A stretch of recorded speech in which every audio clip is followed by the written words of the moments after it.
오늘 시편 말씀 모두 나누겠지만 우리 1절 2절만 먼저 합독하도록 하겠습니다.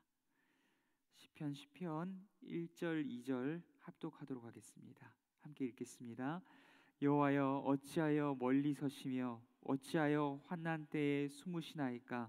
악한 자가 교만하여 가련한 자를 심히 압박하오니 그들이 자기가 베푼 꾀에 빠지게 하소서. 아멘. 잠시 말씀 위에서 기도할 수 있도록 하겠습니다. 사랑과 은혜가 많으신 하나님 아버지, 어렵고 힘든 시기 가운데에도 우리의 마음이 주님을 향하게 하시고 이 성소를 향하게 하셔서 주 앞에 나와 예배하게 하시니 참으로 감사합니다.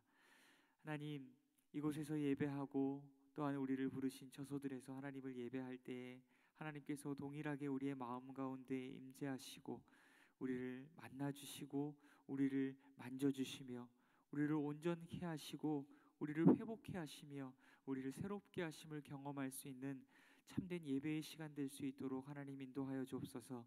오늘도 거룩한 주일입니다. 하나님, 우리의 마음 가운데 아직 낙심과 두려움과 불안과 염려의 마음들이 하나님 우리의 믿음을 공격하고 있다면, 우리를 시험하고 있다면 하나님께서 하늘의 평강과 위로와 용기와 담대함과 성령의 강권적인 역사로 하나님 우리를 붙드셔서 하나님 우리의 걸음이, 우리의 마음이 주의 성소를 향하고 하나님을 향하여 가까이 나아갈 수 있도록 주님 우리를 붙드시고 인도하여 주시옵소서. 오늘 드려질 모든 예배 가운데에 성령님 인재하시고 역사하심이 풍성하게 나타나게 하옵소서. 함께 하시기 소원합니다. 거룩하신 예수님 이름으로 기도드립니다. 아멘. 오늘 시편 말씀, 여호와께서는 영원 무궁하도록 왕이시니라는 주제로 함께 말씀 나누도록 하겠습니다. 원래 시편 9편과 시편은 각 절의 첫 글자들이 히브리어 알파벳으로 시작되어지는 한 편의 시였습니다. 그런데 어떠한 이유로 후대의 두 편의 시로 나뉘게 된 것 같습니다. 따라서 9편의 말씀이 다윗의 시편이었다면 시편 10편도 다윗의 시로 보는 것이 옳습니다. 시편 9편은 과거에 하나님께서 행하신 놀라운 역사에 대하여서 감사하면서 시작되고 있습니다. 그러나 시편 10편은 악인들에 대한 즉각적인 심판을 요청하면서 시작되어지고 있습니다. 그래서 이 두 편의 시가 서로 다른 내용을 이야기하고 있는 것 같지만 결국에는 이 두 편 모두 그 중심에는 하나님의 도우심과 하나님의 구원을 요청하고 간청하는 애가의 요소들이 공통적으로 자리 잡고 있습니다. 우리 시편 10편으로 들어가 보도록 하겠습니다. 시편의 기자 다윗은 시편 10편을 이렇게 시작하고 있습니다. 우리 1절 시편 1절 말씀 합독하도록 하겠습니다. 여호와여 어찌하여 멀리 서시며 어찌하여 환난 때에 숨으시나이까. 아멘. 시편 기자는 자신이 당하는 고난과 환난으로 인하여서 지금 고통 가운데 있습니다. 그러나 그를 무엇보다도 힘들게 하는 것은 눈앞에 보이는 대적들이나 눈앞에 보이는 어떠한 상황과 고난과 환난이 아닌 것 같습니다. 그를 정말로 힘들게 하고 있는 것은 무엇이냐면 하나님의 임재하심과 하나님의 함께하심과 하나님의 도와주심과 하나님의 구원하심의 손길이 눈에 보여지지 않는다는 것입니다. 확인되어지지 않는다는 것입니다. 그것이 느껴지지 않는다는 것입니다. 마치 이 고난 가운데 하나님께서 나를 고아처럼 버려두시고 이 환난 가운데 얼굴을 가리우시며 하나님께서 숨어 계신 것처럼 느껴진다는 것이 너무나도 아프고 어렵고 힘들다는 것입니다. 우리도 때로는 인생 가운데 원치 않는 고난과 환난이 다가오고 또한 끝을 알 수 없는 어둠의 터널 속에 갇힌 듯 고통의 시간이 마냥 길어지기만 할 때 이런 마음을 갖기 마련입니다. 하나님 도대체 어디 계십니까? 하나님 어찌 내 부르짖음을 듣지 않으십니까? 하나님 어찌 나를 외면하십니까? 하나님 어떻게 나를 이렇게 버려둘 수 있습니까? 라는 마음들 말입니다. 인생의 진정한 환난은 눈에 보이는 문제의 유무보다도 하나님과 멀어지는 것으로부터 우리에게 다가오는 줄 믿습니다. 우리 중에 혹여 지금 눈앞에 보이는 어떠한 고난과 환난으로 인하여서 혹은 눈앞에 있는 어떠한 성공과 평안으로 인하여서 하나님을 잊고 멀리 해왔던 분들이 우리 가운데 계시다면 사랑하는 성도 여러분, 본문의 시편 기자처럼 속히 하나님을 찾고 또한 여호와를 가까이 하는 복된 인생 되시기를 간절히 소원합니다. 시편 기자는 인생의 고난 가운데 무엇보다도 하나님을 찾고 있습니다. 하나님, 어찌하여 나와 멀리 서시며 어찌하여 환난 때에 숨으시나이까? 하나님, 내게 가까이 오시고 나와 함께 임재하여 주시고 그 구원의 빛을 나에게 비추어 주시고 그 얼굴의 빛으로 나를 비추어 주옵소서. 이 어둠 가운데에서 나를 비추어 주옵소서라고 하나님께 간청하며 나아가고 있습니다. 하나님을 찾고 하나님의 도우심을 간구한 이후에 이제 악인들에 대하여서 고발합니다. 이 고발하는 내용들이 2절에서 6절까지 기록되어집니다. 우리 함께 본문 2절에서 6절까지 합독하도록 하겠습니다. 교독하시고 6절 말씀 합독하도록 하겠습니다. 2절에서 6절까지 교독하시고 6절 말씀 합독하겠습니다. 악한 자가 교만하여 가련한 자를 심히 압박하오니 그들이 자기가 베푼 꾀에 빠지게 하소서.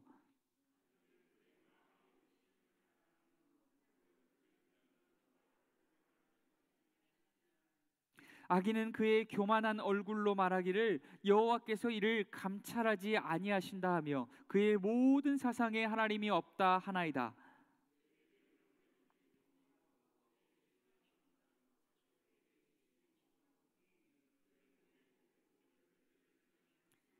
6절 말씀 합독하겠습니다.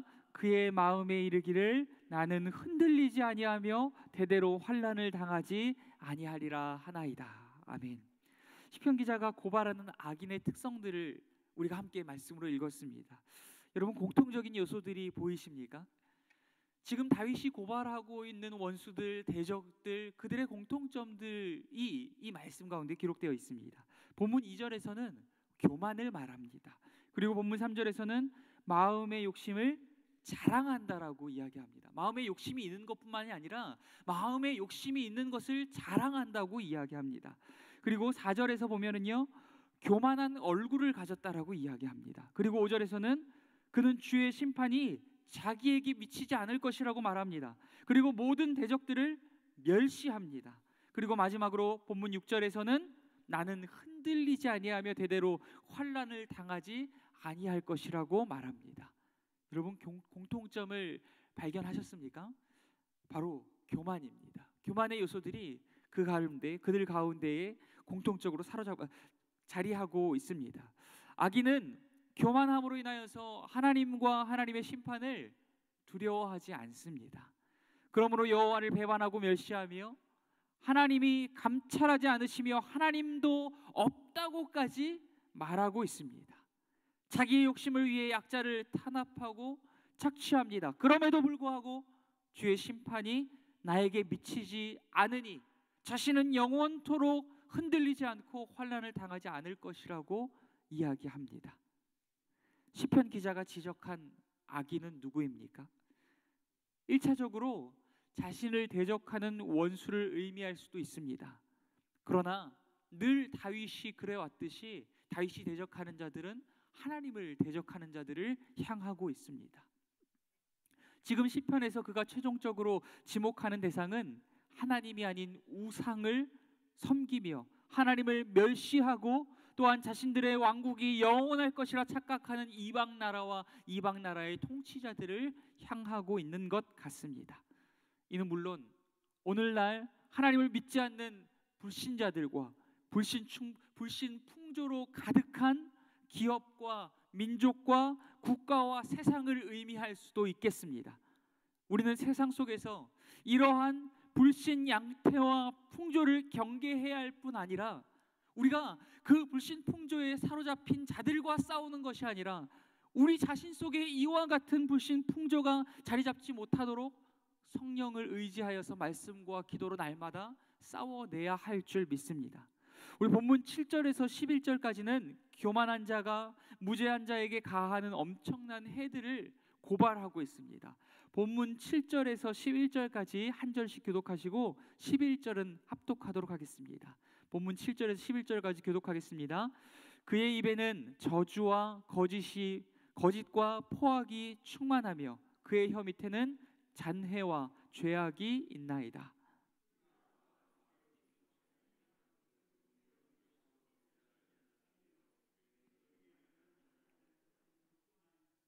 사자가 자기의 굴에 엎드림 같이 그가 은밀한 곳에 엎드려 가련한 자를 잡으려고 기다리며 자기 그물을 끌어당겨 가련한 자를 잡나이다.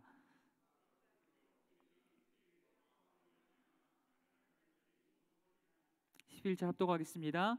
그가 그의 마음에 이르기를 하나님이 잊으셨고 그의 얼굴을 가리셨으니 영원히 보지 아니하시리라 하나이다. 아멘. 악인의 입에는 저주와 거짓이 충만합니다. 그의 눈은 가련한 자를 살피며 그의 손으로 은밀한 곳에서 무죄한 자를 죽입니다. 그의 마음에는 하나님을 부정하고 멸시함이 가득합니다. 악인은 마음으로부터 사지 백체에 이르기까지 전이니 죄악으로 가득 차며 하나님의 존재를 부인하고 있다는 사실을 말씀을 통하여 확인할 수 있습니다. 이제 시편 기자는 하나님께서 이러한 악인을 왜 심판하셔야만 하는지에 대해서 말씀을 나누고 있습니다. 본문 12절에서 15절까지, 본문 12절에서 15절까지 교독하시고 15절은 합독하겠습니다. 12절에서 15절까지입니다. 여호와여 일어나옵소서, 하나님이여 손을 두옵소서, 가난한 자들을 잊지 마옵소서.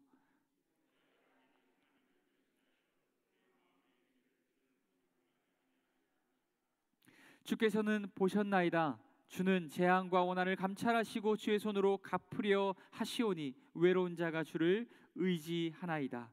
주는 벌써부터 고아를 도우시는 이신이이다. 악인의 팔을 꺾으소서, 악한 자의 악을 더 이상 찾아낼 수 없을 때까지 찾으소서. 아멘. 앞서 말씀드렸다시피 7절에서 11절까지 악인들에 대하여서 고발하였습니다. 그들이 어떠한 위해를 가하는지에 대하여서 고발하였습니다. 그리고 지금 읽었었던 12절에서 15절까지의 말씀에서는 하나님께서 그들을 심판하셔야만 하는 이유를 하나님께 언급하며 심판을 촉구하는 내용들이 담겨져 있습니다. 하나님께서 왜 그들을 속히 심판하셔야만 합니까? 왜냐하면 첫째, 그는 하나님을 멸시하고 하나님께서 감찰하지 않으신다 말하며 하나님의 심판이 자기에게 미치지 않는다라고 이야기하기 때문입니다. 그가 혹은 그러한 이방 나라와 민족과 족속들이, 그 이방 나라의 통치자들이 이처럼 하나님을 멸시하며 그토록 건재하다면 하나님의 영광이, 또한 하나님의 이름이 온 열방 가운데에 가리워질 것이기 때문입니다. 그러므로 인하여서 하나님께 심판을 촉구하고 있는 것입니다. 하나님, 저 악인들이 번성함을 바라보면서 의인들이 낙심케 되어질 것이고 의인들이 두려움에 사로잡히게 될 것입니다. 의인들의 그 믿음이 흔들리게 될 것입니다 라고 하나님께 믿음으로 촉구하고 있는 것입니다. 그리고 또한 둘째, 하나님은 약자를 도우시는 분이시기 때문입니다. 하나님은 고아와 과부와 가난한 자를 돌보시고 도우시는 분이시기 때문에 그들을 심판하셔야만 하는 것입니다. 그래서 성경에서는 계속해서 고아와 과부를 압제하지 말고 그들을 도우라고 이야기하고 있습니다. 만약 하나님께서 그 약자들이 악인들에 의해 압제당하고 착취당하며 억울하게 죽임당하는 것을 영원토록 묵고하신다면, 그 악인들의 말처럼 주께서 감찰하지 아니하시고 주의 심판이 그들에게 정말로 미치지 아니한다면 이 또한 하나님의 공의와 정의가 가려지는 처사가 될 수 있기 때문입니다. 그러므로 시편 기자는 하나님께서 하나님과 하나님의 이름을 위하여서 일어나셔서 손을 들어 악인의 팔을 꺾어달라고 표현하고 또한 간청하고 있는 것입니다. 지금 다윗은 자기를 대적하는 자들을 자기의 이름을 위하여서 일어나서 하나님께서 도와주시기를 요청하는 것이 아니라 온 세계와 열방 가운데 가려진 하나님의 영광과 하나님의 이름을 위하여서 하나님께서 일어나셔서 구원하여 주시기를, 하나님께서 가난한 자들을 위하여서 역사하여 주시기를 간청하고 요청하고 있는 것입니다. 그의 시선과 그의 믿음이 어디를 향하고 있는지, 그가 믿음의 눈으로 바라보며 간청하는 대상이 자기 자신뿐인지 우리 이 시편을 통하여서 확인해야 할 것입니다. 마지막으로 16절에서 18절까지 시편 기자는 하나님만이 참된 왕이심으로 인하여서 악인을 심판하여 주시길 요청하고 있습니다. 하나님께서 악인을 심판하셔야만 하는 이유를 세 가지로 이야기하였습니다. 첫째는 그들이 하나님을 멸시하며 하나님이 없다 함에도 불구하고 그들이 건재하다면 그것으로 인하여서 하나님의 이름과 영광이 가리워질 것이기 때문입니다. 둘째로는 그 악인들로 인하여서 고통당하는 자들이 정말로 영원토록 계속적으로 고통만 당하게 된다면, 고난만 당하게 된다면, 그들이 정말로 하나님께 버려진 자들처럼 그렇게 고난 가운데 죽어지게 된다면 하나님의 이름과 하나님의 정의와 공의가 가려질 것이기 때문입니다. 마지막으로는 하나님께서 그들을 속히 심판하셔야 하는 이유는 무엇이냐면, 하나님께서는 공의와 정의의 진정한 참된 왕이시기 때문입니다. 본문 16절에서 17절, 18절까지, 본문 16절에서 18절까지 교독하겠습니다. 16절 말씀부터 제가 읽겠습니다. 여호와께서는 영원 무궁하도록 왕이시니 이방 나라들이 주의 땅에서 멸망하였나이다.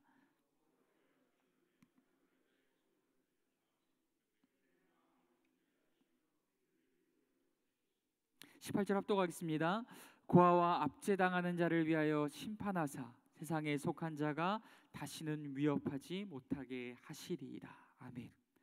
악인과 이방 나라들과 불신자들과 불신 풍조에 사로잡힌 세상은 자신들이 세상의 중심이요 자기 인생의 주인이요 왕이라 여깁니다. 그러므로 하나님께서 온 세계와 우주 만물을 지으시고 다스리시며 섭리의 손길로 돌보시는 참된 왕이심을 알게 하기 위하여서 하나님이 없다 하며, 또한 하나님을 멸시하는 자들과 세력들을 심판하사 멸망시켜야만 한다고 요청하고 있는 것입니다. 다시 한번 하나님께서 그 악인들을, 하나님을 부정하며 하나님의 심판을 부인하는 이들, 하나님을 거부하는 이들을 심판하셔야만 하는 이유는 그것을 통하여서 하나님의 왕권이, 하나님의 통치가, 하나님의 나라가 이 땅 가운데 온전히 세워질 수 있기 때문입니다. 다시 한번, 다윗이 하나님을 향하여서 악인을 향한 심판을 촉구하고 있는 이유는 무엇입니까? 자기의 영광을 위해서입니까? 자기의 나라를 세우기 위해서입니까? 아닙니다. 하나님의 영광을 위하여서, 하나님의 이름을 위하여서, 하나님의 나라를 온전히 세우기 위하여서 구하고 있다는 사실을 우리는 기억해야만 할 것입니다. 악인들은 하나님의 심판이 자기들에게 미치지 않을 것이라 확신하지만 시편 기자는 도리어 하나님의 심판이 그들에게 임할 것임을 확신하였기에 과거형으로 이렇게 표현합니다. 이미 멸망하였나이다. 그들이 이미 멸망하였나이다. 하나님의 공의의 심판을 믿고 있기 때문입니다. 하나님의 왕권, 하나님의 나라는 교만한 자들, 목소리 큰 자들, 부와 명예와 권세를 지닌 자들이 대접받고 그들의 목소리에만 귀를 기울이는 곳이 아닙니다. 고통 가운데 신음하는 자들, 아무것도 가진 것이 없는 가난하고 무지하며 연약한 자들을 보호하고 대접하며 존중하고 그들의 목소리에 귀를 기울이는 곳입니다. 이 땅 가운데에서 가난하고 무지함으로, 또한 연약함으로 인하여서 고통받는 자들이 보호받고 대접받고 존중받게 될 때, 그러는 이 땅에서 하나님의 나라를 경험하게 될 것입니다. 또한 하나님의 살아계심을 깨닫게 될 것입니다. 우리는 자신과 교회가 이 땅 가운데 하나님의 왕권을 회복하는 데에 귀하게 쓰임받는 하나님의 나라가 되어야 할 줄 믿습니다. 제가 지난번에도 말씀을 전했듯이 십계명 말씀을 보면 간음하지 말라, 도적질하지 말라, 살인하지 말라와 같은 말씀들이 있습니다. 말씀에도 보면 어떠한 자들은 그러한 말씀을 지켰다고 해서 자기가 의롭다라고 착각하는 자들이 등장하기도 합니다. 우리가 입장을 바꿔놓고 생각할 수 있습니다. 우리 옆집에 사는 이웃이 제가 옆집 사람들을 간음하지 않고, 옆집을 도적질하지 않고, 옆집의 사람들을 살인하지 않았다고 해서 제가 그들을 사랑한다고 느낄까요? 제가 참된 그리스도인이라고 느낄까요? 아유, 살인하지 않았네, 아유 엄청난 의인이야 라고 느낄까요? 제가 그들에게 거짓을 이야기하지 않는다고 해서 그들이 우리를 통하여서 엄청난 의를 보게 되고 살아계신 하나님을 느끼게 될까요? 그렇지 않을 것입니다. 그들이 하나님의 나라를 경험할 수 있는 것, 그들이 살아계신 하나님을 만날 수 있는 통로는 바로 이와 같은 것입니다. 말씀에서 기록하고 있는 것처럼 과부와 고아를, 또한 압제당하는 자들과 고난당하는 자들을 돌아보고 그들을 돕고 그들을 섬기는 실질적인 하나의 섬김의 손길, 그들은 그것을 통해서 하나님의 사랑을 느낄 것이고 하나님이 살아계신다고 느낄 것이고, 그 섬김의 손길을 통해서 하나님의 나라를 이 땅 가운데서 경험하게 될 것입니다. 우리가 그러므로 그렇게 쓰임 받게 될 때 우리를 통하여서 살아계신 하나님이 드러나고 하나님의 사랑이 흘러가게 될 것이며 하나님의 나라가 실제한다라는 것을 그들이 이 땅 가운데서도 경험하고 느끼게 될 것입니다. 또한 우리도 때로는 악인의 성공과 번성함을 보며 하나님께서 어찌 가만히 계시는가라고 생각할 때가 많습니다. 때로는 우리가 우리의 입으로 그들을 저주하며 우리의 손을 들어서 그들을 심판하고 싶은 마음들이 불일듯이 일어날 때가 있습니다. 그러나 우리는 심판과 보복의 일을 겸손히 우리의 공의의 심판주 되신 하나님께 맡겨야 할 줄 믿습니다. 먼저는 하나님께서 하나님의 영광과 공의의 회복을 위하여 그들을 심판하여 주시길 기도해야 할 것입니다. 나의 이익과 나의 영광과 나의 나라를 세우기 위함이 아니라 하나님의 이름과 하나님의 영광과 하나님의 나라를 세우기 위하여서 구해야 할 것입니다. 또한 하나님을 멸시하며 자신이 인생의 왕이 되려는 악인들의 행태와 불신 풍조와 우리 자신과 우리가 속한 공동체들 가운데 만연해 있지 않은지, 그러한 불신 풍조들이 나 자신과 내가 속한 모든 공동체 가운데 만연해 있지 않은지 돌아보아야 할 것입니다. 세상의 악함과 악인들의 악함보다 우리 자신 안에 그러한 악함들이 있지 않은지 돌아보며 우리 자신들이 하나님을 영원한 왕으로 섬기는 하나님의 나라된 삶을 살아갈 때 우리를 통하여 세상이 하나님을 보게 되며 하나님이 진정 창조주시요 구속자시요 통치자이심을 알게 되고 하나님의 나라를 이 땅 가운데서 경험하게 될 줄 믿습니다.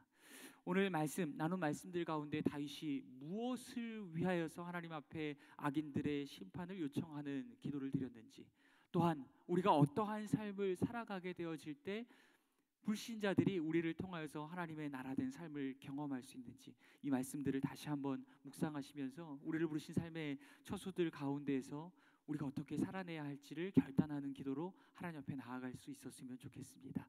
다시 한번 우리 말씀 묵상하시면서 나 자신 안에 어떠한 세상의 불신의 풍조들과 악함들이 자리 잡고 있지 않은지, 나 자신 또한 하나님을 왕으로 인정하고 섬기고 있지 않은 것은 아닌지 돌아보고 회개하며 하나님을 온전히 나의 왕으로 섬기는 나 자신과 우리 공동체가 되게 해달라고 함께 기도하며 나아갈 수 있도록 하겠습니다.